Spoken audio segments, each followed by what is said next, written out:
But the quick story I wanted to share was just, as John said, accountability is fun. My son was at practice this past week, and I was there with him and talking to the coaches and stuff. And one of the main coach, his son's on the team, so of course, the dads are always yelling at the sons, right? So he's yelling at him, not yelling, encouraging him, right, to hit the ball in the batting cages. And then and I'm like, see, Miles? I'm like, see, he yells at his son, right? He's trying to push him, right? And then Miles like, yeah, you always yell at me, right? So he's like complaining, and the other coach is listening, he's just laughing. And I'm like, yeah, but if I don't yell at you and I don't push you, I go, look where that got you. You're on the all-star team now, right? And he kind of just like thought about it, right? And then the other coaches, yeah, he's like, do you know how much LeBron James spends on practice and coaching? He spends millions of dollars every single year on hiring professional coaches, professional trainers to yell at him and push him. You know what I mean? And that's why he's LeBron James. You know what I mean? So the other coach was telling him that. Yeah, but reinforcing it, right? And we were all just kind of, messing around and just laughing. But it's funny that you say, like John says, like, hey, accountability is fun, right? It's not necessarily fun all the time, but if you take accountability serious, it is going to push you, to do your best and get the most out of your potential, right? And so that's really what the accountability is built for. There's not a pass or fail, right? We're not competing against each other, necessarily, but it's you competing against you, right? What did I do this last week? Did I really put in the effort? What can I do this next week to push myself to the next level, right? And even if you're an all-star player, and it was funny because I was, after our practice, I'm like an unofficial assistant coach. The coach, they're asked, they do a little closeout, little speech, right? Or a little talk with the team. And then he's like, coaches, any of you guys have any words to say?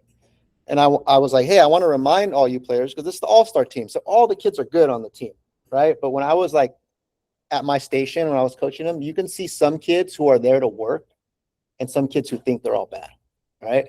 Like there's one kid, he's really good. Don't get me wrong, right? He's really good and he hits far, but we were doing a hitting drill and he was just kind of like arguing with me about the thing. And I'm like, I know you're good, but are you here to get better, right?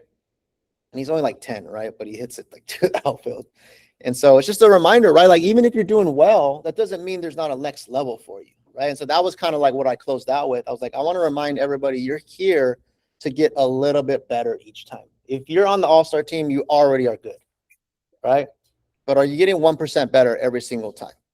Are you coming into, to the practice, right, with that mindset of like, I'm here to work and I'm here to improve, even if it's just a little bit, because those little bits are going to compound week over week over week, right? And I relate that to this because if you're just trying to get a little bit better, right? Hey, I made this many calls. If I could do a little bit more this week, or I met this many clients, right? Or I pushed myself just a little bit more. Imagine if you're doing that week after week. You're going to look back in 6 months and you're going to see like how much you've grown, right?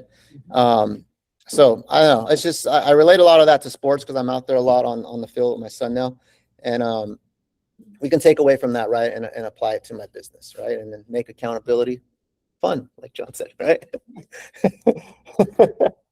Thanks, John. Yeah, it's funny. I tell my wife, because the way I push with my kids, but they like the result, right? Yeah. They like the result, but the work is the hard part, right? And I think that's where you got to enjoy, everyone says you got to enjoy the process. Like you got to enjoy coming in here, making the calls, clients are going to flake on you. Clients are going to go use their cousin after you share the property. I'm saying all these things happen, right? So you got to enjoy this process. If you signed up to be a real estate agent or a loan officer or a sales agent, this is what you signed up for. Yeah. Right. And I think just learning, enjoying the process, doing the things day in, day out, the results will eventually come. Yeah. Right. The results definitely come. But it's when you stop doing those small things, that's where you're not gonna find the results. Yeah. And if you stop playing the game, right? Like if you treat this like a game, right? I know sometimes Rob says that analogy, right? You treat this like a game, right? Where you're always trying to just beat your score, right? From last week, right? Or you can just come in here and say, oh, Enrique told me to track. Here you go. Here's my numbers, right? And you don't pay no attention to that. Like you could do that too. And there's probably some people who do that, but there's some people who are actually look at their numbers. They're like, shoot, what did I do? Right? Or man, I didn't realize I had that good of a week. Or wow, my numbers weren't great, but thinking about it, I had this, I had that going on. it should be better this week, right? If you actually take it serious, guys, you will progress and you will see, the fruits of all your hard work, right? So that's the opening speech, guys. That's my positive focus. Let's get 2 examples, guys, really quick. What are you guys feeling good about? I need somebody online and somebody here in the office. What are you feeling grateful for today? Or is there anybody you want to shout out? Or is there just a win that you had, big or small? It could be a small win that you're like, hey, just want to, throw that out there and celebrate it. Don't be shy. I was able to get a lot of time frames from people, which was Tell me more about that. really. I really tried keeping the conversation going as much as I could. I know I'm not like super script ready, but I think that time frame is really important. So I think that I would say more than half of the people that I spoke with, I was able to get time frames, which was rewarding in a way. Excellent, excellent.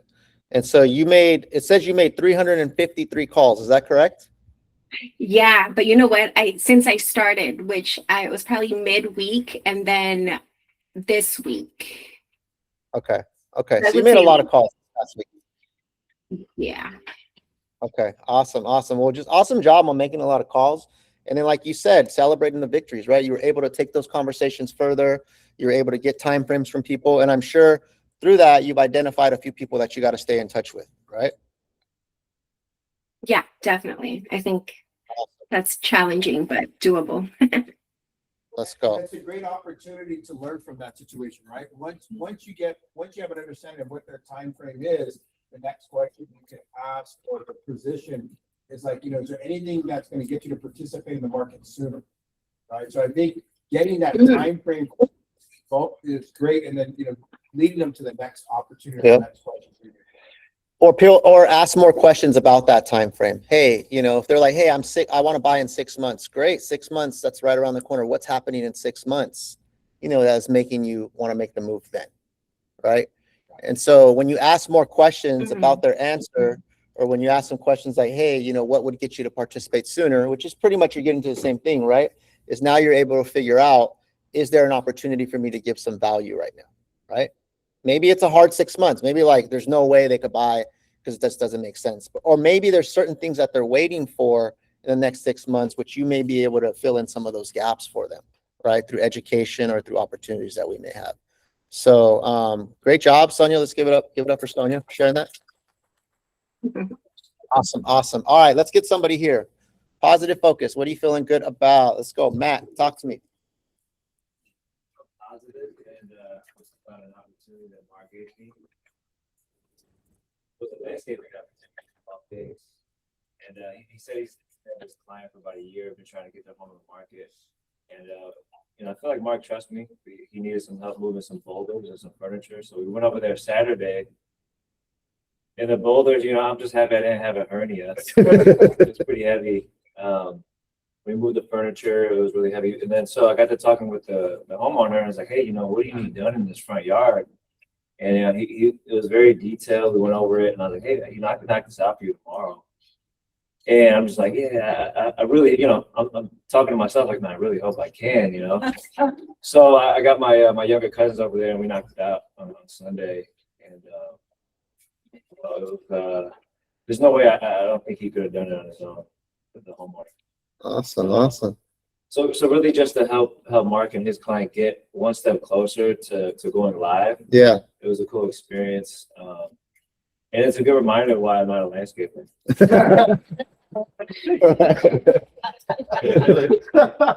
hard work. Yeah. And it was hot. Yeah, it was hot. It was really exhausting. Oh, good job. I mean, good job all around, right? Good job on the hustle. Good job on the teamwork. Good job on going out there and getting your hands dirty. I know that file personally. I know it's been driving Mark a little crazy, right? It's been in the works for a long time. And now we're this close to getting the house on the market. And me and Mark had a one-on-one yesterday, and I could tell he's been a little stressed, but stressed for a good reason. I mean, he has 3 listings right now, 2 on the market, 1 coming on the market, right? Within the next week.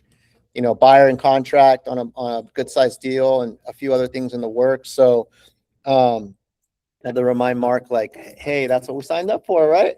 But look, like it's for like you're busy right now, right? Which is fortunate, right? So, Mark, any words you want to chime in on that? Is your back hurting or anything from the moving stuff? Those boulders were super heavy, and I appreciate Matt coming out and giving me a hand. And then, now he gets to see kind of some of the stuff that listing agents do to prep a home, and he kind of gets to see the other side of things. And now that he has some rapport with my client, I'm going to use Matt to come help door knock the neighborhood and maybe help with open houses, because the clients are very particular living in the property while we're doing all this. So shout out Matt for helping us get the property one step closer, because I don't think that landscaping would have ever gotten done. Let's go, guys. Let's give it up for the teamwork. Good stuff. Good stuff. All right. Anybody else? Sonia, you had something? No, sorry, that was an accident. Okay, no problem. All right. Let's see where we're at today. Let me pull up some of our housekeeping stuff here. Just looking at our numbers really quick.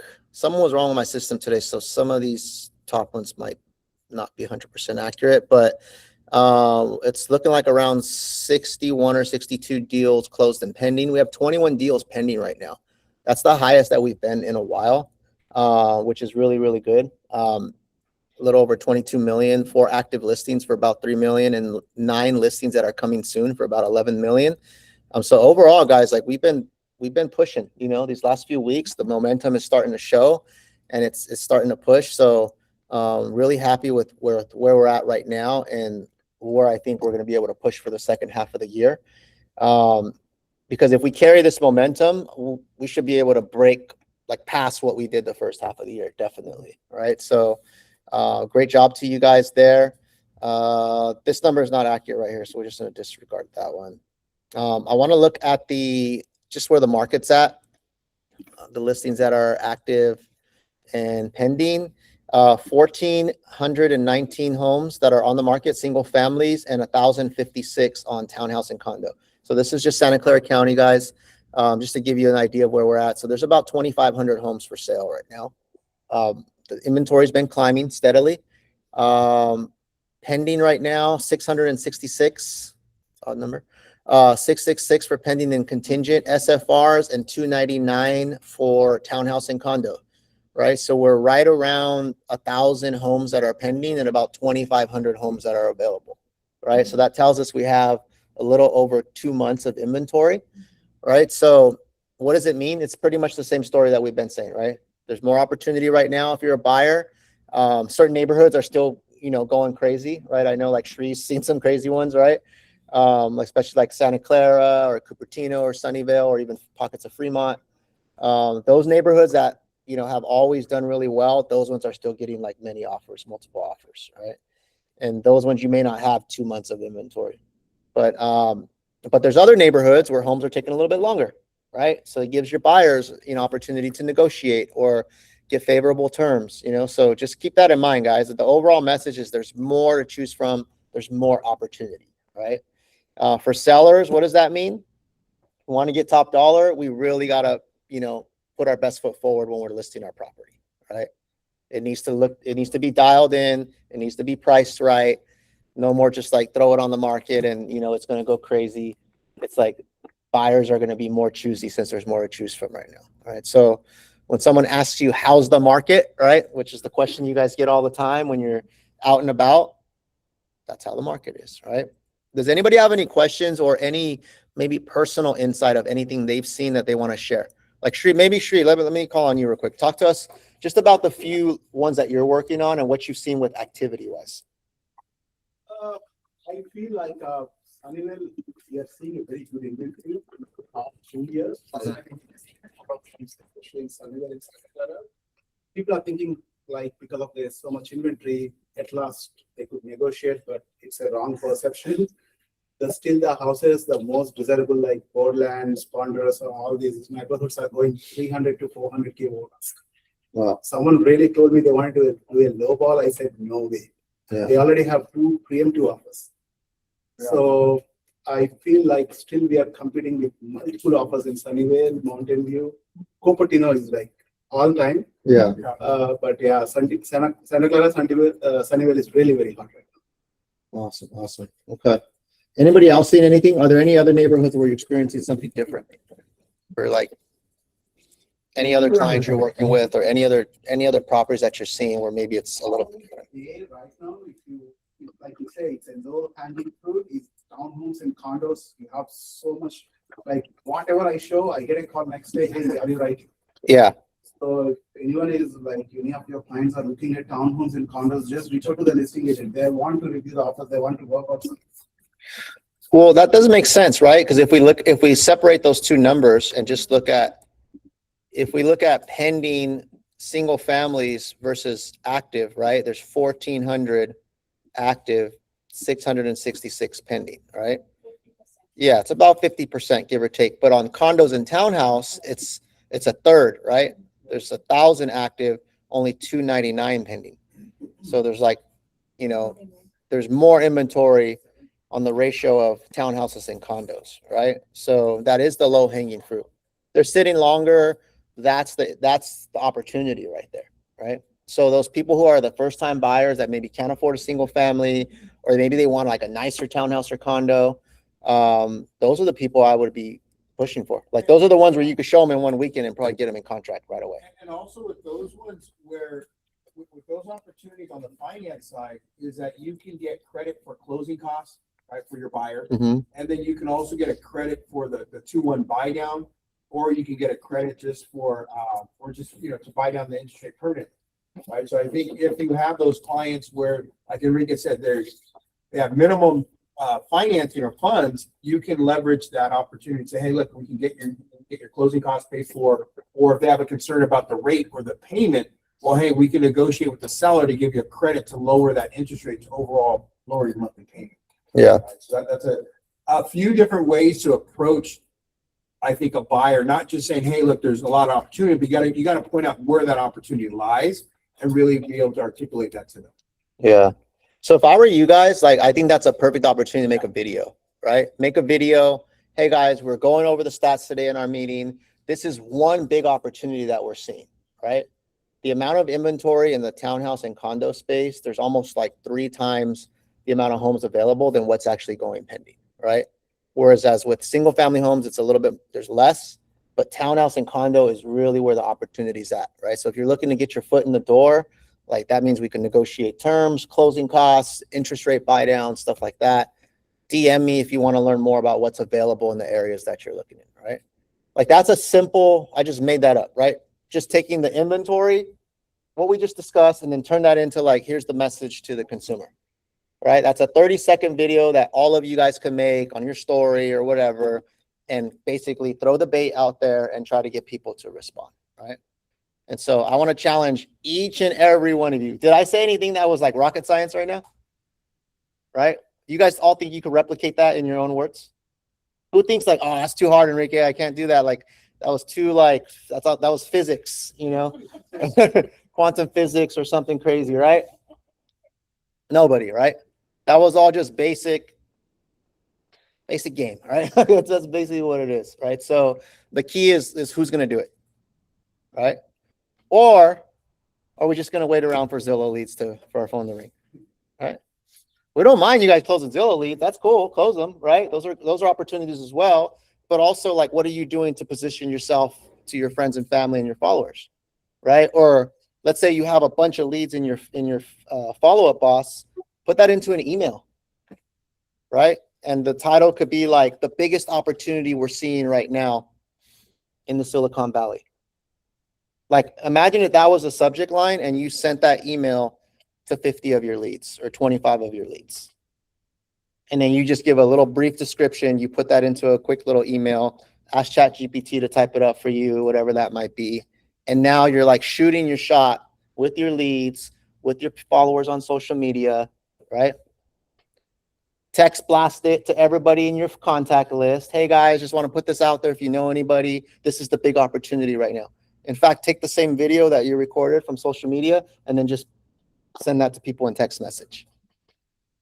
Anybody's wheels turning right now? Like what they could do? Okay, I hope so, right? So what I want you guys to see is like, sometimes we think like, oh yeah, we talk about the market all the time, but what are you doing with that information?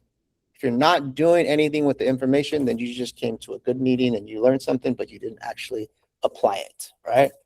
So let's take some action. Raise of hands. Who's going to be up for the challenge? Who's going to go put that out there in some way, shape, or form? Who already knows, like, hey, Enrique, no matter what you say, I'm not going to do it. Just raise your hand. I'm not going to do it, no matter what you say. All right. All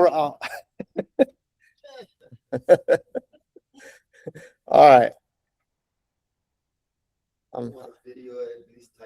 Type it. I don't care. Like, at this point, I don't care. Just get it out there, right? Type it as like a message and then put that on your story, right? You could do that. Video is more powerful because people can see you and hear you, right? But do what you got to do, guys. Just get the message out there, right? We got at least 20 people in this room, right? We got at least 15 people online, right? If all 35 of us just put that message out, you don't think someone's going to get a hit, right? Absolutely, right? And these are the things that separate the people who are constantly winning and the ones who are doing the ones and twosies here, right? So you just got to ask yourself, what do you want your business to look like? Okay. Mortgage minute. What do we got for the mortgage minute? Actually, someone raised their hand. I Question? was just gonna, yeah, just the specifics of that little message. I got kind of lost taking the note. So basically, there was 3 times more supply in the condo townhome pool than what is pending, and so there's more opportunity to negotiate. It's pretty much. Yeah. Okay. Pretty much, right? That's pretty much the message, right? As simple as you want to put it. There's 3 times more supply, right? And that's the big opportunity we're seeing. And you can elaborate a little bit more what that means, right? When there's more supply, right, then that means you have more leverage to negotiate, right? Better terms, a better price, closing cost credits, buying down your interest rate, and you're just basically planting that seed and saying, hey, if you want to know more, reach out to me and I can let you know what homes are available, where the biggest opportunities are for you. Something like that, right? But that's basically it, Ramiro. So nothing too complicated. It's really simple. Keep it simple, guys. The more simple you keep it, the more people will understand you, right? Okay. What do we got for mortgage minute, guys? Let's talk about mortgages. How we doing on mortgages? So as far as the market, as you guys know, depending if this still gets signed or not. The war deal? Rates could come back down and start seeing it drop more and more as things go. So that could change the whole spectrum of how offers are being played right now and how you're getting credit and all that. So if you don't take advantage of it now, you could lose out. So make sure your clients understand that. Right now, you have a golden opportunity. People are willing to give credit, willing to do buy downs, willing to help with closing costs. But as soon as the rate goes down, more people come into the market, prices start to shoot up, and then there's more competition. Yeah. So it's just a numbers game. The other thing that I want to really emphasize is that get these clients on calls, but more important, if you can get them on a consultation with video to show value, that's when you're going to have these clients be more your clients. A simple call, I get it. We could do those all day long. But understand this, everyone does that. Give them value. Give them something that they really want to see and show them that you're there to help them through this process. Because if you don't do that, they'll just go to the next person. So if you really want to hold on to a client, you got to show them the value of what it takes to buy a house in this market. And there's so much to it. It's not just about the rate and payment. It's about showing them how to take advantage of it and pay their house even down further. Things like that. Those little tweaks that you can do to really give them that value will help them understand the market and stay with you. I've had clients with me for a year before they bought. Antonio just got a client in contract. We were with them for a year. Yeah. And the reason they stayed with us is because of the value we provided. And they never left. But once again, a simple call, get it. We get them on, but you want to make sure you guys get them on a Google Meet and really show value. You show their face. You be a part of it. Get that person hooked to love you because it's all about the connection. Yeah, it's good. I just want to ask one thing that Steve said, and when you guys are with the client and you guys are looking at property and you want to run numbers on a particular property, make sure you connect with the loan officer, right? I think that helps move it along when you guys are doing that offer consultation. So if you're showing property and you guys are thinking about writing, or the client's thinking about writing, get that loan officer involved immediately so that they understand down payment, you guys understand closing costs, and understand the monthly payment. This makes it more realistic for them, right? They already test drove the car, now you're taking to the finance desk, right? Then we're going to go ahead and put them in that property.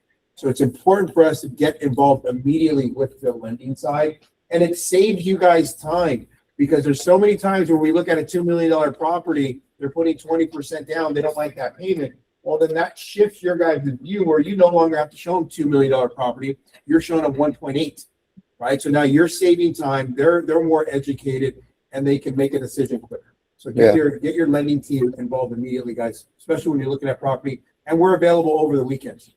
Yeah, I mean, I reached out to the agent and we got this person in contract over the weekend. Yep. The agent called me, I called her back. We talked about the whole scenario and then they put it in contract. But you can't do that if we don't know anything about that contract. Yeah. So I think one thing I want to add in, guys, just from my observation, is it's important that you connect with the loan officer early on, right? I know we've talked about that, but I don't know if everyone's doing it, right? When you're going to first show that first home, especially if it's like a Zillow lead, get the lender on the phone right then and there. While you're at the property, while you're standing in the driveway, hey, I want to get my lender really quick and introduce you to my lender. At least so that they can, just chat really quick and then try to set up that next appointment or a consult or whatever that might be. I can't tell you how much that is going to help increase your conversion, right? Because if you think about it, when a client's meeting you for the first time, they're still trying to assess if you're the person they're going to work with. But when they see that, hey, we're already working as a team here. Like, I got the agent, he's showing me homes, he's already talking to the lender. I already got, you're like assuming it, right? And it's like, once they feel comfortable, and if they're getting value, which I know they are from our lenders or from ZHL, whoever you're working with, why are they going to want to go like interview other agents and try to switch at that point, right? But when some of those pieces are missing, then you're leaving the door open for them to go explore other options, right? So as a strategy, right, is you want to get the lender on the line, even if it's just for a quick call to set up the Zoom meeting or the Google Meet. Yeah. I'll definitely get them. Once they talk to me, they're going to meet. They're going to want to get on a video chat. And that's the feedback we're getting from our Zillow rep too, is some of the teams that are converting the highest, they're doing that. They're getting the lender on the phone right there at the first showing, just to make the introduction, right? And then they follow it up with a text thread, right? Hey, let's start a text group chat. Here's my lender. Here's, everybody. And they start, moving the ball forward, so to say, right? So if you're not doing that, guys, like, you're missing a huge opportunity, because those are the little things that are going to move deals forward. And I would be, again, it's still, as a real estate agent, you still want to go show them the product, right? I hear some of these calls where some of our agents are over qualifying clients before showing property. Still show the property, then you get the loan officer that's going to be able to unpack and really ask those questions of, we may need to add a COBAR, or how we're going to get your down payment, right? So I want us to understand, still do your job as a real estate agent, show property, then get the loan officer on the line. Great example, me and Rob have one in contract. Rob met the client probably like 10 days ago. We already have a loan approval, meaning met the client, showed the property, we're in contract, loan has been approved, and we've already ordered the appraisal. So that's immediately Rob's introducing me to the client within, I don't know, probably within the first showing. Yeah. Right. So again, it's not just theory. This is actually the protocol that's working for our agents and for our buyers. And think about it from this perspective, right? Do you want it to just be only you trying to move the ball forward, or you have a partner and both of you guys are moving the ball forward, right? The loan officer is giving one set of value with the finance stuff. You're getting the other set of value with the market stuff and the contract stuff. And now both of you guys are moving that client forward, right? You're going to get a lot further when there's two people working on it together as a team, as opposed to like waiting later on to get in touch with the lender, right? And just on the flip side, guys, I had another client that Rob introduced me to, Stacy, where immediately Rob did the introduction. I introduced myself. She said, hey, I'll get to you guys. I'm busy this weekend. I followed up with her on Monday again, because I'm pretty aggressive. And she said, hey, listen, you know what? I will reach out to you when I'm ready. But again, now for me, I know I exhausted everything I can do for Stacy, right? I immediately responded. Now, as a loan officer, I did everything for Robert as well, the real estate agent. He knows that I did my follow-up, right? Immediately called Stacy, really followed up on Monday. Now, can Rob understand? Does he have a strong buyer at that point? What do you think? Should Rob have a motivated buyer? Probably not. Probably not, right? Because she's not willing to get her financing unless, again, guys, I don't want to overthink it, but let's say she's already been pre-approved. Well, then that's a great line for Rob to ask her, hey, it sounds like you're excited, but it sounds like you wanted to hold off. Have you already been pre-approved? Because I can just move forward with your Chase pre-approval, right? So it gives that clarification for you as an agent as well. When you have two different voices, one side approaching it from the finance, one side from approaching it from the real estate side. Yeah. Now that leads to another point, right, which is important, is of course, best case scenario is we're working with one of our preferred lenders, right? But there's some situations where they already have a lender, right? Like me and Mark were talking about this. He has a little, a little speed bump in his transaction right now because they wanted to work with their own lender because it was through work and they were going to get some big discount on the rate. But the lender's on the East Coast doesn't answer the phone. You got to call a 1-800 number, right? It's all just email and stuff like that, right? And now there's some potential issues, right? So whenever they're working with their own lender, if they're adamant about that, you need to make sure you do everything you can to get in touch with that lender from the get-go and establish a line of communication, right? You need to make sure you have their cell phone number, whatever that might be, because a lot of times on their email, it's just their desk line, right? Especially if they work for like a big bank. But you need to establish, hey guys, this is how our market operates. Because if he's on the East Coast, do you think he knows how Silicon Valley operates?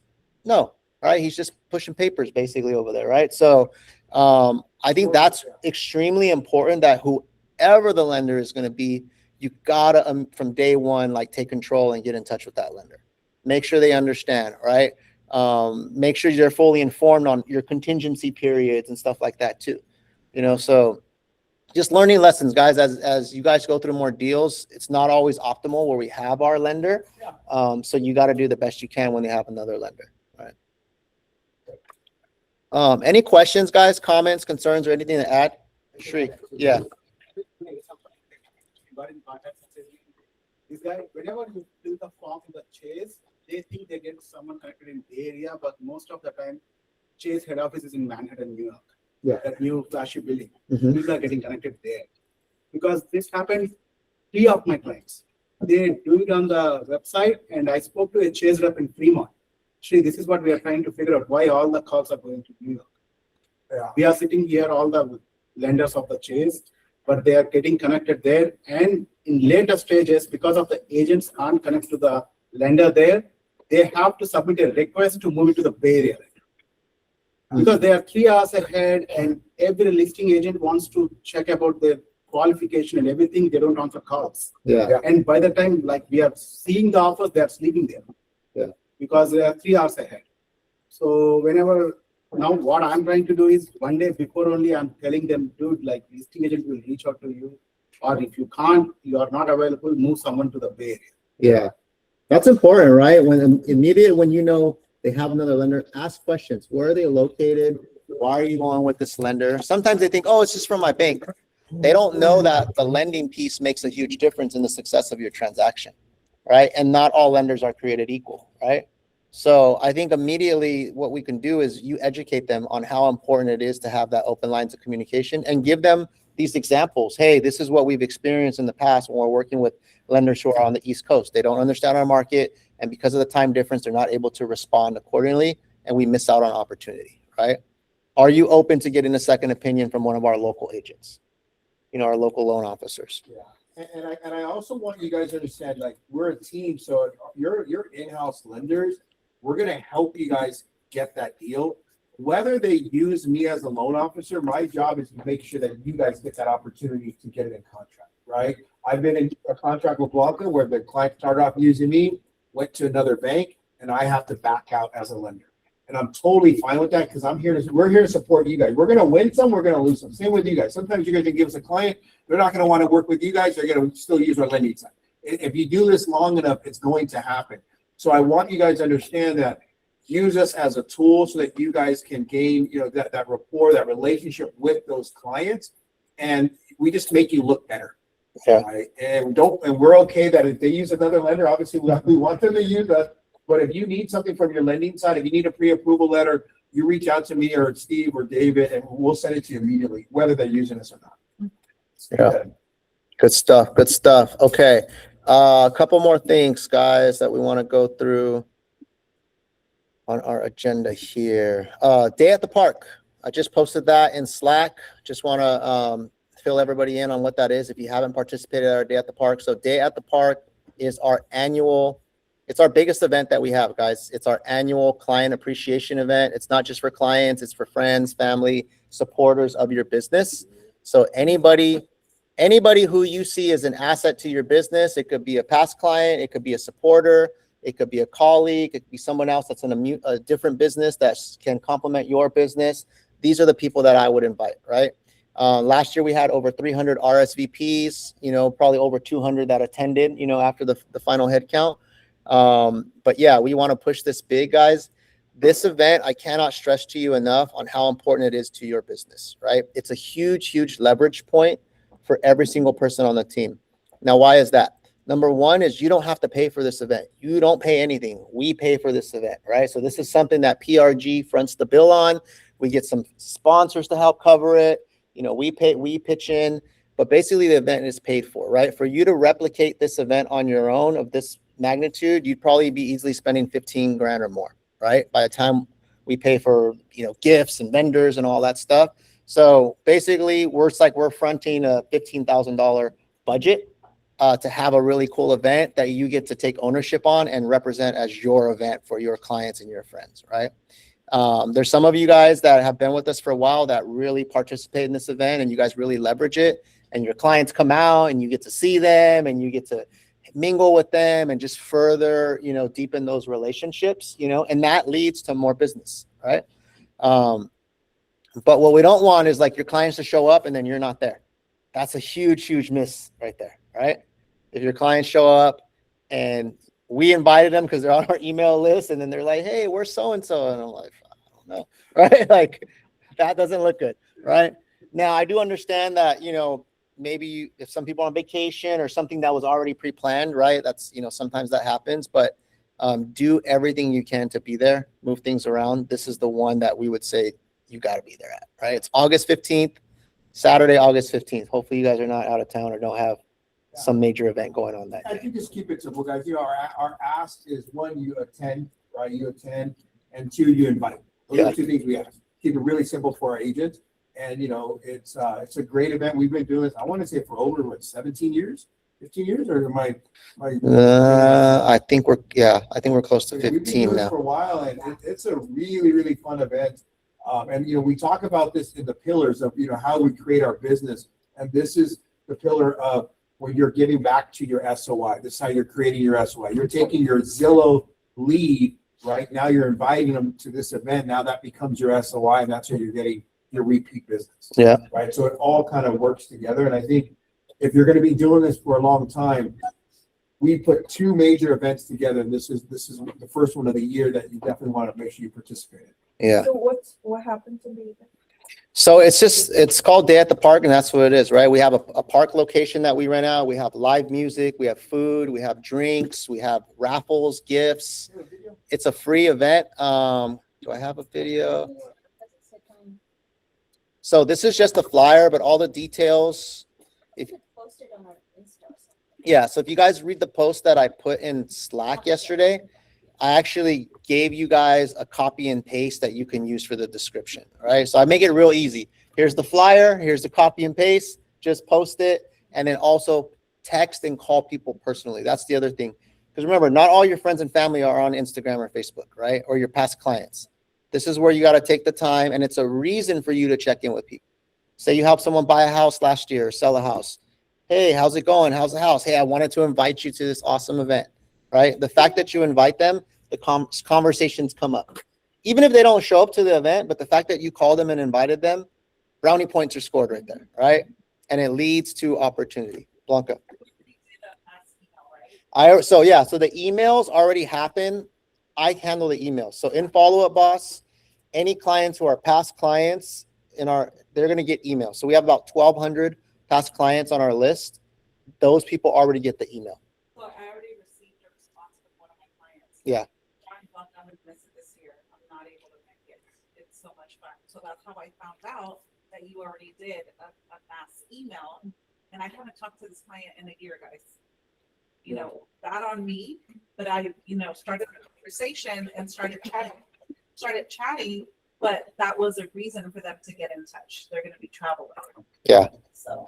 Yeah, but then what happens is then you jump on a call, then you guys chit chat, you say, hey, where are you guys going to be?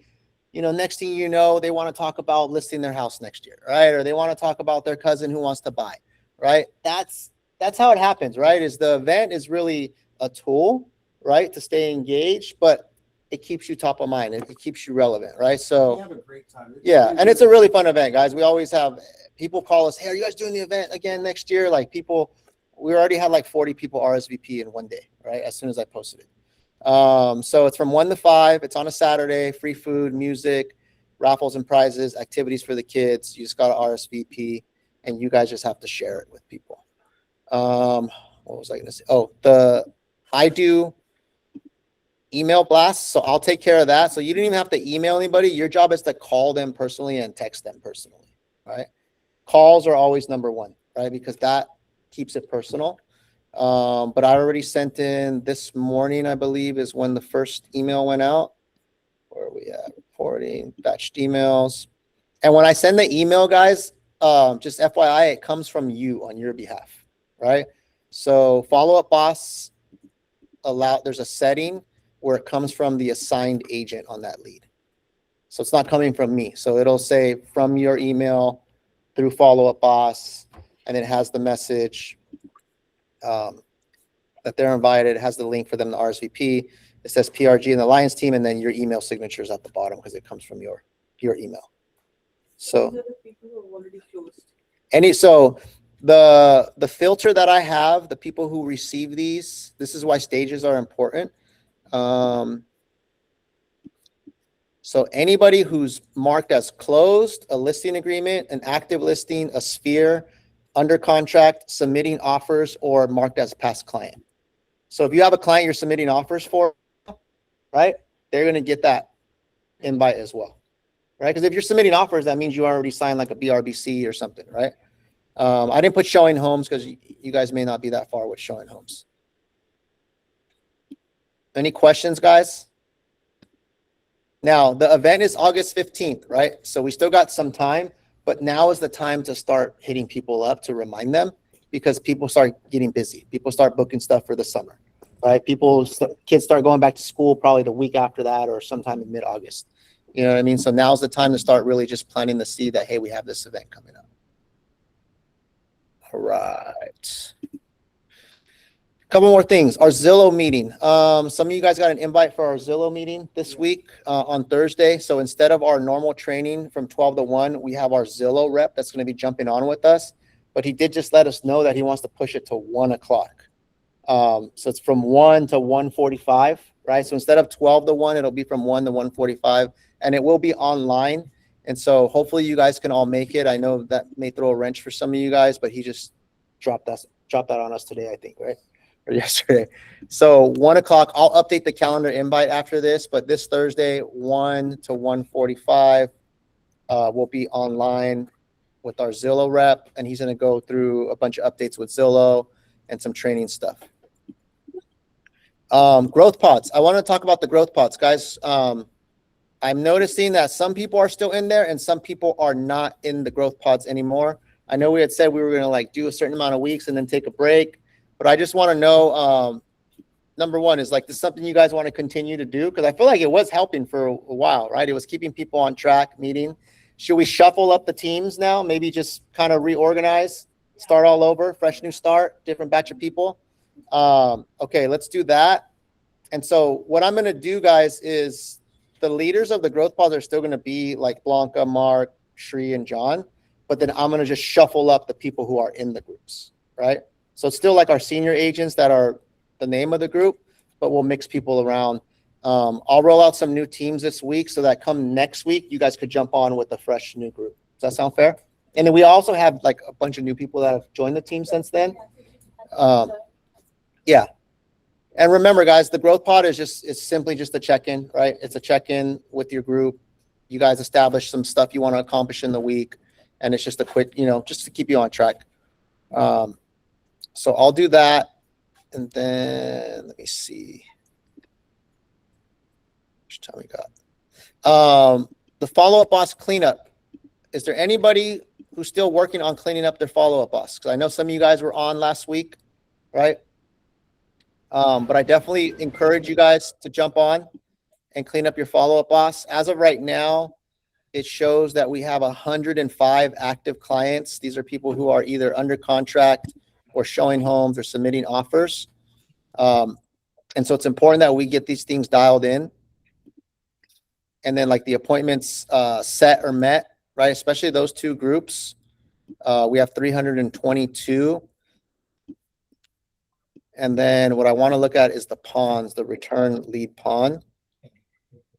Am I allowed to take out the tags? Am I allowed to take out tags if I assign a lead to me? If you assign a lead, which tags would you want to take out? This depends. Well, I'm just saying, am I allowed to? Because there's a lot of random tags for certain leads Mhm. that I don't know what's up with. Yeah, I've done Sometimes- that. So yeah. I was gonna say sorry to interrupt, but I've done that too because sometimes they're like completely wrong. Like they'll say bad number or something like that, and it's actually the person's number. So Yeah, so only delete tags if they're like inaccurate tags. But some tags also tell us where the lead came from. So if you're not sure about it, I would just leave it. But if you know it's like if it says bad number and it's not a bad number, or if it says already bought and they haven't bought, like something like that, then like stuff that's inaccurate, I would take those. If it's more of like where they came from, like YLOPO seller or a Zillow seller or something like that, that's more for tracking how we got the lead, then leave those tags. Okay, but return lead pawn 336. So that number has gone up because I think we were like in the high twos, right? So the main thing, guys, if you guys missed the last Thursday's training with our follow-up boss cleanup, the main thing we're trying to do is tag everybody appropriately, right? So the exercise was to go through all your leads, update all the stages. I'm sorry, not the tags. Update all the stages so that they're in the right stage, whether you're showing homes still or you're submitting offers or it's a nurture, whatever the stage might be. And then any leads that you're no longer working, if you're like, hey, I'm not working this lead, it's a dead lead, I haven't been in touch with them, they're not responding, then those leads, you need to return those to the return lead pawn by just assigning it to them, right? So that's the main thing that we're trying to do, just because what we've realized is there's a lot of leads that are improperly staged. They're in the wrong stage.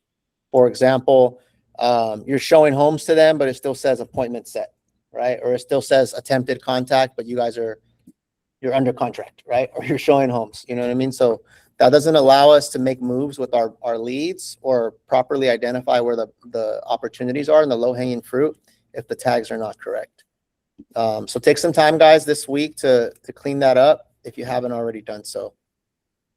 Last but not least, guys, we still have a contest for June. Yeah, sure. Let me make sure I'm sharing.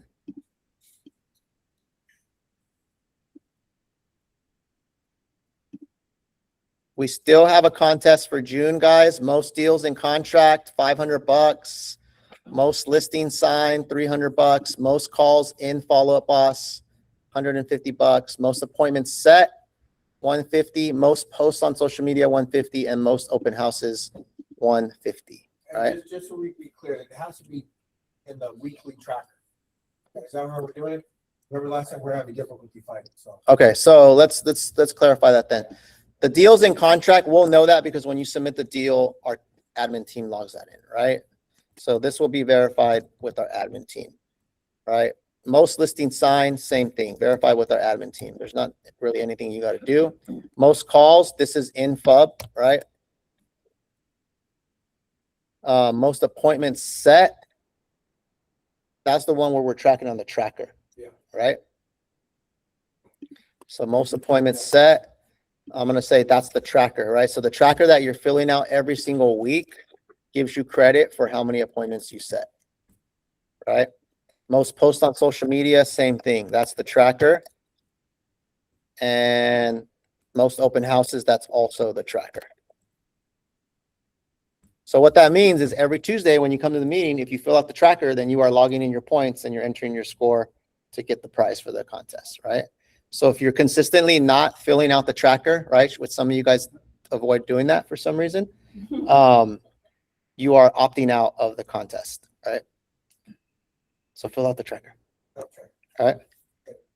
There's no cutoff. This is for June, right? It's for the month of June, you know, so this is just for June, and then we'll redo another one probably the following month. No, I'm asking there's no cutoff. Like, say, like how many calls you make, so. It's just most calls. Yeah, so we'll tally up. Like right now, let's see who's leading the pack right now for most calls for this month. So I go to leaderboard, and then I'm gonna go to this month. We're not counting our ISAs. But if we look at most calls for the month, I got like Matt has 98. Wow, that's Luis 178. Leo has 500 calls for the month already. All right. That's the highest number I see so far. Sonia has 353. Patricia 263. Tom 219. And that's pretty much it. So Leo, you're in first place right now for most calls. All right. Appointments, I would have to tally it up on the tracker. Yeah, so I don't have that one right now. I would have to look and I would tally up the trackers, right? But so far right now, Leo's leading for calls. That's the one that I can quickly pull up. The other ones I gotta do a little bit of tracking. So Leo, keep up the work, bro, and you got $150 coming to you. Most deals in contract. Who's got a deal in contract this month so far? Month of June. We got John, Shri, Antonio. Mark, Antonio, You got one out there, right? Rob, Patrick, Yeah, he's right there. He got an offer. Brendan has an offer out. Got one, Doctor got one. Yeah. So deals under contract, right? So that also includes if you have any listings that go pending, right? Any listings that go pending, that's also a contract, right? So there's a few of you guys that are competing for that spot, $500. And then any listing signed. Who signed the listing so far in June? I did. There you go. And I got another one I'm signing this week. Cool. Let's go. Wait, so do I pay myself or how does this work? Split it? Anybody else get a listing signed so far this month? Did Blanca? Maybe? Okay. Mark, you got a listing signed this month or was those already from the previous months? I don't think anything was this. I do have a pocket listing though, off market. Is there an agreement signed? Not yet. I might have to Sign do the that before agreement. then. I Not will. an agreement, then you get credit for that. I have a lady who Okay. called me today, but it's a commercial. And she says she wants to Hey. sign it. Sign it. Hey, get it signed, right? We'll count it. Yeah. So yeah, if you need help with that, definitely get in touch with me and we'll figure out who the best person is. Okay. All right, guys, we're up on time. I appreciate you guys for all your hard work and effort. Let's keep the momentum going, guys. One thing I want to leave with right now. Here, let me leave with the closeout real quick. I know it's summer, guys. There's a lot of distractions right now in summer, right? Graduations, vacations, just rather be outside than working, stuff like that. There's a lot of distractions right now during summer. And so shout out to all of you guys who are still putting in the work, even though it's summertime right now, right? Because I know summertime can kind of be, for some people, you know, there's just a lot of things going on, right? Kids out of school, like my kids are home right now, right? So You know, sometimes that does create challenges, right? But we got to do what we got to do if we want to hit the numbers and have the income and lifestyle that we want to do, right? We want to accomplish. So shout out to all you guys who are still putting in the work and still making it all happen, balancing out the schedule with the family, with the kids, with the travel, and all these different things going on. That's where the wins happen, right? That's what separates the winners from the losers, guys, right? It's not just doing well when the conditions are right. It's doing well despite the conditions, right? So that's The way to win. find a way to win. We're here to support you. Find a way to win. Let's clap it up, guys. Thank you, guys.